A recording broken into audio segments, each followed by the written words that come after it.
इस वक्त जब आप ये वीडियो देख रहे हैं, दुनिया के नक्शे पर एक साथ दो ऐसी घटनाएं घट रही हैं जो आने वाले 100 सालों का इतिहास तय करने वाली हैं। एक तरफ भारत की राजधानी दिल्ली है, जहां दुनिया का वो शख्स मौजूद है जिसकी उंगली के एक इशारे पर आधी दुनिया राख में बदल सकती है। और ठीक उसी वक्त हमारे पड़ोसी मुल्क पाकिस्तान में एक ऐसा गृह युद्ध छिड़ चुका है जिसकी लपटें अब परमाणु बॉम्ब के गोदामों तक पहुंचने लगी हैं। जरा गौर से देखिए दिल्ली की इन सड़कों को। यहाँ जो गाड़ियां दौड़ रही हैं वो गाड़ियां नहीं, चलते फिरते न्यूक्लियर बंकर हैं।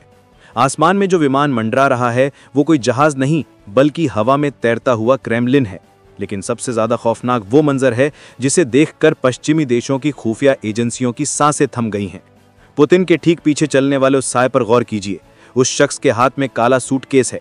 ये कोई आम बैग नहीं है, इसके अंदर वो कोड्स मौजूद हैं, वो बटन है जिसे अगर दबा दिया जाए तो अमेरिका से लेकर यूरोप तक सब कुछ खामोश हो जाएगा। लेकिन कहानी सिर्फ दिल्ली की नहीं है। सरहद के उस पार रावलपिंडी और इस्लामाबाद में जो हो रहा है वो किसी हॉरर फिल्म से कम नहीं। फौज अपनी ही अवाम पर बंदूक ताने खड़ी है और अवाम अपने जनरलों के घर जला रही है। क्या भारत में पुतिन की मौजूदगी और पाकिस्तान में जलती हुई आग के बीच कोई कनेक्शन है? क्या वाकई हम तीसरे विश्व युद्ध की दहलीज पर खड़े हैं? आज अगले कुछ मिनटों में आपको उन सवालों के जवाब मिलेंगे जो न्यूज़ चैनल आपको दिखाने की हिम्मत नहीं कर रहे। अपनी सीट बेल्ट बांध लीजिए क्योंकि जियोपॉलिटिक्स का ये सफर बहुत खतरनाक होने वाला है। इस पूरी कहानी की शुरुआत जमीन से नहीं बल्कि आसमान से होती है। जब रूसी राष्ट्रपति व्लादिमीर पुतिन मॉस्को से उड़ान भरते हैं तो वो किसी सामान्य बोइंग या एयरबस में सफर नहीं करते। वो सवार होते हैं इल्यूशन IL-96-300 PU में। इसे दुनिया फ्लाइंग क्रेमलिन के नाम से जानती है। सोचिए 2025 में जब तकनीक इतनी आगे बढ़ चुकी है, ये जहाज आज भी एक रहस्य है। इसकी बॉडी पर एक ऐसी विशेष कोटिंग है जो इसे रडार पर एक छोटे पक्षी जैसा दिखाती है, लेकिन हकीकत में ये एक उड़ता हुआ किला है। अगर कोई दुश्मन देश अपनी मिसाइल इस जहाज पर लॉक करने की कोशिश भी करे तो इस जहाज में लगे एडवांस्ड जैमिंग सिस्टम उस मिसाइल की दिशा को ही भ्रमित कर देंगे या उसके इलेक्ट्रॉनिक्स को हवा में ही फ्राई कर देंगे। ये सिर्फ एक ट्रांसपोर्ट का साधन नहीं है, ये पुतिन का मोबाइल ऑफिस है। 30,000 फीट की ऊंचाई पर बैठे बैठे पुतिन प्रशांत महासागर में छिपी अपनी परमाणु पनडुब्बियों को निर्देश दे सकते हैं। इसकी सुरक्षा का स्तर देखिए। जब ये उड़ता है तो इसके साथ बिल्कुल हूबहू दिखने वाले दो जहाज और उड़ते हैं। ये पुरानी रूसी तकनीक है, मस्किलोवका यानी छल। खुद एस्कॉर्ट करने वाले फाइटर जेट्स को भी आखिरी पल तक नहीं पता होता कि असली राष्ट्रपति किस जहाज में बैठे हैं। जब ये विमान दिल्ली के पालम एयरपोर्ट पर उतरता है तो आसमान में परिंदा भी पर नहीं मार सकता। भारत ने अपनी सबसे घातक सुखोई और राफेल की स्क्वाड्रन को इसकी सुरक्षा में लगाकर ये संदेश साफ कर दिया है कि ये मेहमान हमारे लिए कितना खास है। जैसे ही पुतिन का विमान जमीन को छूता है, बाहर निकलती है एक ऐसी मशीन जिसे देखकर दुनिया की बड़ी बड़ी लग्जरी कारों को पसीना आ जाएगा। इसे औरस सेनेट कहा जाता है, लेकिन दुनिया इसे रशियन बीस्ट या रूसी दानव कहती है। हॉलीवुड फिल्मों में आपने जेम्स बॉन्ड की गाड़ियां देखी होंगी, लेकिन औरस हकीकत है। ये 7 टन वजनी कार सड़क पर नहीं बल्कि राज करती है। इसे बम प्रूफ या बुलेट प्रूफ कहना बहुत छोटी बात होगी। अगर इस कार के नीचे लैंड माइन फट जाए या ऊपर से कोई ग्रेनेड फेंक दे, अंदर बैठे शख्स को धमाके की आवाज तक सुनाई नहीं देगी। इसकी सबसे हैरान करने वाली काबिलियत इसकी सील्ड प्रणाली है। मान लीजिए अगर बाहर किसी ने जहरीली गैस का हमला कर दिया तो ये कार अपने आप बाहर की हवा को ब्लॉक कर देती है और अंदर का अपना ऑक्सीजन सिस्टम चालू कर देती है। और तो और अगर किसी हमले में ये कार पानी में गिर जाए तो ये डूबेगी नहीं बल्कि एक पनडुब्बी की तरह तैरती रहेगी। इसके टायर रन फ्लैट टेक्निक से बने हैं, यानी अगर गोलियों से चारों टायर उड़ा भी दिए जाएं तब भी ये कार 100 किलोमीटर प्रति घंटे की रफ्तार से सुरक्षित स्थान तक पहुंच सकती है। जब ये काफिला दिल्ली की सड़कों से गुजरता है तो मोबाइल जैमर्स का एक ऐसा जाल बिछ जाता है कि आसपास कोई रिमोट कंट्रोल, कोई ड्रोन, यहां तक कि आपका मोबाइल फोन भी काम करना बंद कर देता है। इतनी सुरक्षा, इतने जेट्स और बंकर जैसी कारों के बावजूद पुतिन की सुरक्षा की असली धुरी कुछ और है। उनकी सुरक्षा घेरे में आपको हमेशा एक नौसैनिक अधिकारी यानी कि नेवल ऑफिसर दिखाई देगा। गौर कीजिएगा, उसकी नजरें कभी झुकती नहीं हैं और उसके हाथ में हमेशा एक काला ब्रीफ केस होता है। इस बैग को चेगेट कहा जाता है। ये दुनिया का सबसे खतरनाक लगेज है। ये बैग पुतिन से कभी 10 कदम से ज्यादा दूर नहीं होता, चाहे वो सो रहे हों, मीटिंग में हों या विदेश यात्रा पर। इसके अंदर कोई फाइल्स नहीं है। इसके अंदर रूस के सामरिक परमाणु बलों का कंट्रोल सिस्टम है। एक विशेष कोड और एक बटन, यही वो चाबी है जो दुनिया का भूगोल और इतिहास दोनों बदल सकती है।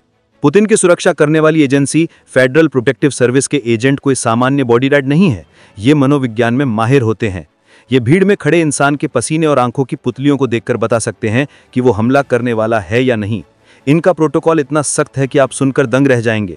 कहा जाता है कि पुतिन के विदेश दौरों पर उनका पानी, खाना, यहाँ तक कि इस्तेमाल की गई चीज़ों को नष्ट करने या वापस ले जाने का इंतजाम भी रूस से आता है, ताकि कोई उनका डीएनए का सैंपल न ले सके।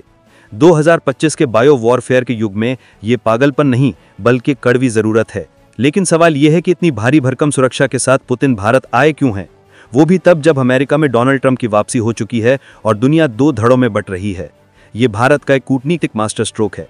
दिल्ली में रूसी राष्ट्रपति का ये शाही स्वागत वॉशिंगटन और बीजिंग दोनों के लिए कड़ा संदेश है। भारत बता रहा है कि वो अपनी विदेश नीति किसी के दबाव में नहीं चलाता। नाटो के रणनीतिकार हैरान हैं कि कैसे भारत ने पश्चिमी प्रतिबंधों के बीच रूस के साथ अपनी दोस्ती को न सिर्फ बचाया बल्कि उसे नई ऊंचाइयों पर पहुंचा दिया है। ये नया भारत है जो अपनी शर्तों पर दोस्त चुनता है। जहां एक तरफ दिल्ली में शक्ति प्रदर्शन हो रहा है, वहीं हमारे पड़ोसी पाकिस्तान में जो हो रहा है उसने पूरी दुनिया की नींद उड़ा दी है। भारत की सीमा के उस पार हालात अब गृह युद्ध से आगे निकलकर अराजकता में बदल चुके हैं। ताज़ा सैटेलाइट तस्वीरें और खुफिया रिपोर्ट्स बता रही हैं कि पाकिस्तान टूटने की कगार पर है। इस्लामाबाद में चुनाव आयोग के दफ्तर को आग के हवाले कर दिया गया है। सारे रिकॉर्ड्स जलकर खाक हो चुके हैं। ये सिर्फ एक इमारत का जलना नहीं है, ये पाकिस्तान में लोकतंत्र की राख है। लाहौर से जो खबरें आ रही हैं वो और भी भयावह हैं। कोर कमांडर का घर, जो कभी सबसे सुरक्षित जगह मानी जाती थी, अब धुएं के गुबार में घिरा है। इतिहास में पहली बार पाकिस्तानी फौज के जवान ही अपने जनरलों के खिलाफ खड़े हो गए हैं। बैरक्स में इमरान खान जिंदाबाद के नारे लग रहे हैं और जनरल मुनीर का हुक्म मानने से कई यूनिट्स ने साफ इनकार कर दिया है। ये एक क्लासिक म्यूटिनी यानी सैन्य विद्रोह है। लेकिन सबसे बड़ा डर फौज का टूटना नहीं, सबसे बड़ा डर वो हॉटलाइन है जो इस वक्त वॉशिंगटन, मॉस्को और दिल्ली के बीच खड़खड़ा रही है। इंटेलिजेंस इनपुट्स के मुताबिक अपनी गिरती हुई सत्ता को बचाने के लिए पाकिस्तानी सेना का एक धड़ा सुसाइड ऑप्शन पर विचार कर रहा है। पाकिस्तान के परमाणु ठिकानों के आसपास संदिग्ध गतिविधियां देखी गई हैं। दुनिया को डर है कि अगर यह अराजकता नहीं रुकी तो पाकिस्तान के परमाणु हथियार किसी गलत हाथ में, चाहे वो कट्टरपंथी गुट हों या कोई बागी कमांडर, पड़ सकते हैं। ये अब सिर्फ पाकिस्तान का आंतरिक मामला नहीं रहा, ये ग्लोबल न्यूक्लियर फ्लैश पॉइंट बन चुका है। इस्लामाबाद एयरपोर्ट का नज़ारा किसी प्रलय जैसा है। विदेशी दूतावासों ने अपने नागरिकों को तुरंत देश छोड़ने का आदेश दिया है। लोग फ्लाइट्स में चढ़ने के लिए रनवे पर कब्जा कर रहे हैं, एक दूसरे को कुचल रहे हैं, लेकिन जाने का कोई रास्ता नहीं बचा है। आज दुनिया के सामने दो तस्वीरें बिल्कुल साफ हैं। एक तरफ भारत है जो अपनी स्थिरता, कूटनीति और सैन्य शक्ति के दम पर दुनिया के सबसे ताकतवर नेताओं को सुरक्षा की गारंटी दे रहा है, और दूसरी तरफ पाकिस्तान है जो अपने ही कर्मों की आग में जलकर भस्म हो रहा है। अगले 24 से 48 घंटे बहुत नाजुक हैं। क्या जनरल मुनीर को हटाकर सत्ता किसी और को सौंपी जाएगी या फिर पाकिस्तान के टुकड़े होना तय है? और सबसे बड़ा सवाल, क्या इस उथल पुथल का असर भारत की सीमाओं पर पड़ेगा? क्योंकि इतिहास गवाह है, जब भी पड़ोसी के घर में आग लगती है तपिश हमारी दीवारों तक भी पहुंचती है। भारत की सेना हाई अलर्ट पर है और रशियन बीस्ट में बैठा वो मेहमान भी इस पूरे घटनाक्रम पर बारीक नजर रखे हुए है। जो कुछ भी होगा वो इतिहास के पन्नों में दर्ज होगा, और हम यानी योर हिंदी रिपोर्टर हर पल की खबर सबसे पहले और सबसे सटीक विश्लेषण के साथ आप तक पहुंचाते रहेंगे। अगर आप चाहते हैं कि हम इस जियोपॉलिटिकल गेम की हर अपडेट आप तक लाते रहें, और अगर आपको आज की ये रिपोर्ट पसंद आई तो अभी इस वीडियो को लाइक करें और चैनल को सब्सक्राइब करके उस बेल आइकन को जरूर दबाएं, क्योंकि सच जानना आपका हक है। जय हिंद।